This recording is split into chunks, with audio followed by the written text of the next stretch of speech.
दुनिया युद्ध से थक चुकी थी। 1945 का साल था और कभी अजेय रहे एक्सिस पावर्स अब टूट रहे थे। यूरोप में हिटलर का राज खंडहर में तब्दील हो चुका था। कुछ महीने पहले ही नाजी झंडा उतार दिया गया था। फिर भी प्रशांत क्षेत्र में युद्ध उग्र था। जापान एक्सिस का आखिरी गढ़ एक फंसे हुए जानवर की तरह लड़ रहा था। अमेरिकी सेना एक एक करके द्वीपों पर कब्जा करते हुए जापानी मुख्य भूमि के करीब पहुंच रही थी। हर जीत भारी कीमत पर मिल रही थी, जिसका माप समुद्र तटों और खूनी जंगलों में जान गंवाने वाले जवानों की संख्या में था। जापान पर हमले का मतलब था और भी भयानक नरसंहार, दोनों पक्षों के लिए एक भयावह संभावना।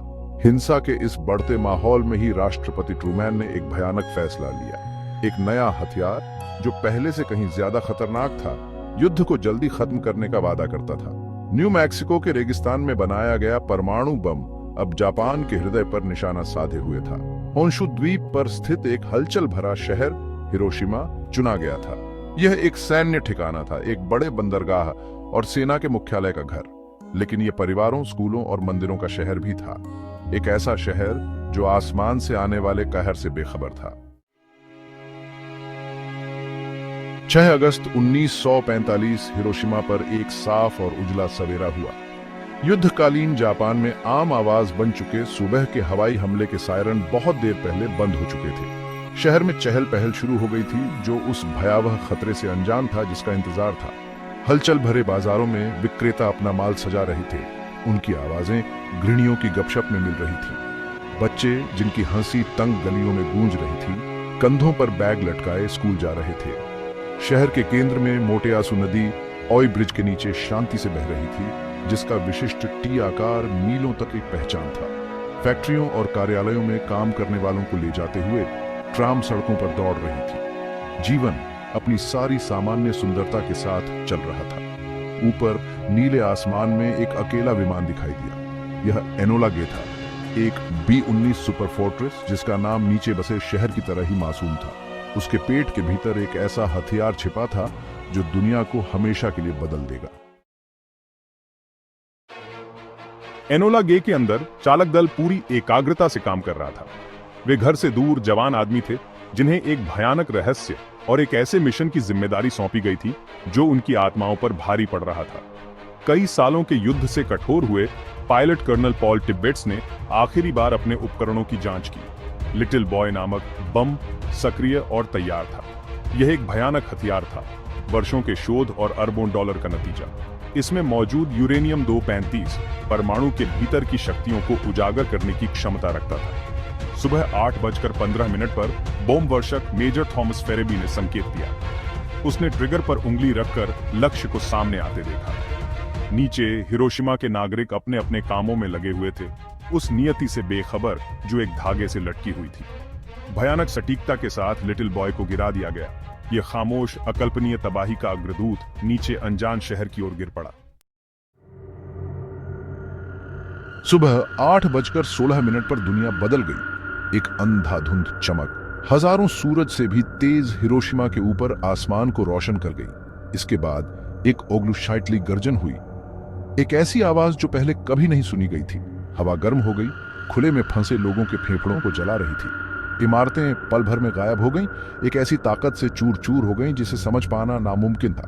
कभी शहर के लचीलेपन का प्रतीक रहा मजबूत ओई ब्रिज बस खत्म हो गया। एक विकराल मशरूम के आकार का बादल जिसका तना एक जलता हुआ बवंडर था, आसमान में ऊंचा उठा, जो उस भयानक शक्ति का प्रमाण था। फिर सन्नाटा छा गया, उस गर्जन से भी ज्यादा भयानक सन्नाटा जो उससे पहले था। एक शहर का सन्नाटा जो बुझ गया था, जिसकी जीवनदायिनी शक्ति की जगह धूल और राख ने ले ली थी। भाग 5, मौत का साया। इसके तुरंत बाद हर तरफ भ्रम की स्थिति थी। बचे हुए लोग, जिनमें से कई भयानक रूप से झुलसे हुए थे और घायल थे, मलबे में ठोकरें खाते हुए भटक रहे थे। उनके दिमाग यह समझने की कोशिश कर रहे थे कि आखिर हुआ क्या था। हवा में धूल, जलते हुए मांस की गंध और एक अजीब धातु जैसी गंध भरी हुई थी। फिर साए आए। धमाके की अकल्पनीय गर्मी से दीवारों और सड़कों पर उकेरे गए लोगों के भयानक सिलहूट। ये भाग्यशाली थे जो पल भर में ही भाप बन गए। अन्य कम भाग्यशाली विकिरण बीमारी से धीमी और पीड़ादायक मौत का सामना कर रहे थे।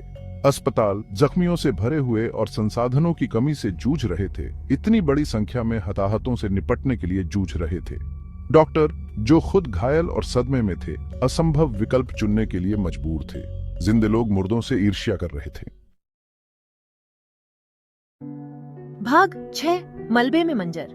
जैसे ही धूल जमी, तबाही का असली रूप भयावह रूप से स्पष्ट हो गया।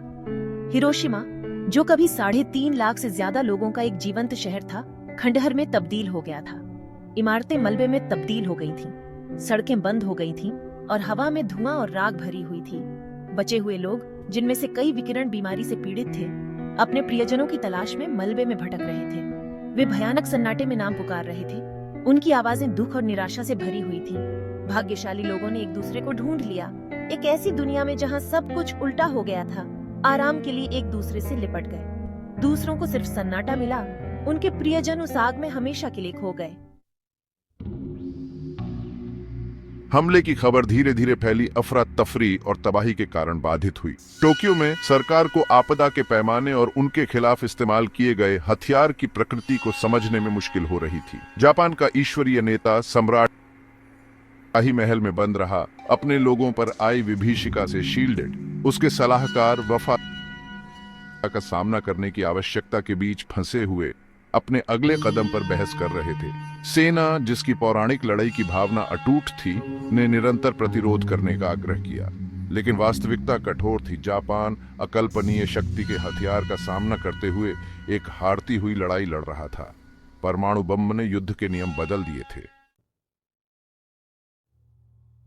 3 दिन बाद एक और परमाणु बम गिरा, इस बार नागासाकी शहर पर।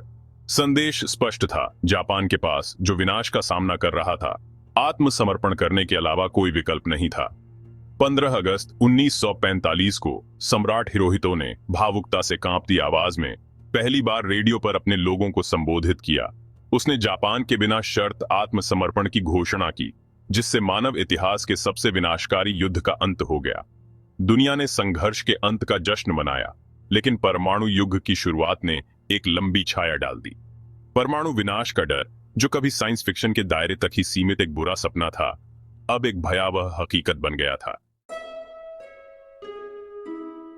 बाद के वर्षों में हिरोशिमा के सर्वाइवर्स, जिन्हें हिबाकुशा के नाम से जाना जाता है, को ठीक होने के लिए एक लंबी और कठिन यात्रा का सामना करना पड़ा। कई लोग विकिरण बीमारी के दीर्घकालिक प्रभावों से पीड़ित थे, जिनमें कैंसर, ल्यूकेमिया और उनके बच्चों में जन्म दोष शामिल हैं। शारीरिक निशानों से परे, हिबाकुशा उस दिन के मनोवैज्ञानिक घावों को भी ढोते थे। वे बुरे सपने, सर्वाइवर्स गिल्ट और भेदभाव के डर से प्रेतबाधित थे।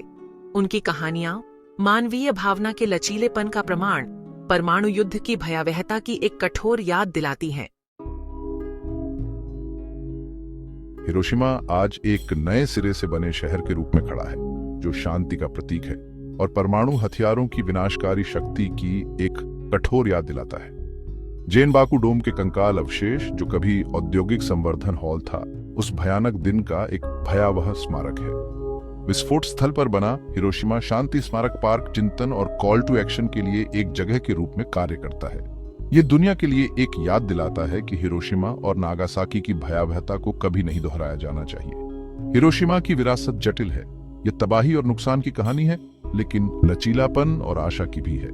यह एक याद दिलाता है कि आज हम जो चुनाव करते हैं, एक ऐसी दुनिया में जो अभी भी परमाणु हथियारों से लैस है, आने वाली पीढ़ियों के भाग्य का फैसला करेगा।